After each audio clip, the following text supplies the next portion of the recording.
যে কোনো অনুষ্ঠান, যেমন আপনি জন্মদিন, আপনার সন্তানের জন্মদিবস পালন করছেন, বিবাহ বার্ষিকী পালন করছেন, এগুলো অনুষ্ঠান কিনা? অনুষ্ঠান। এগুলোর ইসলামী কোনো দলিল আছে কিনা? নাই। তাহলে কোত্থেকে আনলেন? কাদের দেখে আপনি এগুলো প্রচলন করলেন? অবশ্যই অমুসলিম কৃষ্টি কালচার থেকে এগুলো আমদানি করা হয়েছে, তাই না? সুতরাং এগুলো ইসলামী কালচারের সাথে সাংঘর্ষিক।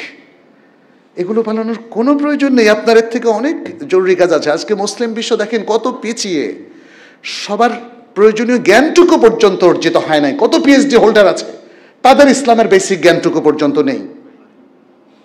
আপনার সময় কোথায় ভাই?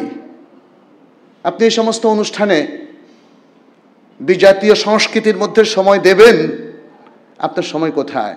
আপনার তো বেসিকটাই জানা হয়নি। কি জবাব দিবেন আল্লাহর কাছে? কিভাবে নাজাত পাবেন? কি জবাব দিবেন আপনাকে যখন প্রশ্ন করা হয় কবরে? মৃত্যু কি আপনার হবে না? কোনো প্রস্তুতি কি আপনার আছে? তাহলে এই হিউজ পরিমাণ সময় কেন আপনি বিজাতীয় সংস্কৃতি, অপসংস্কৃতির মধ্যে ব্যয় করছেন?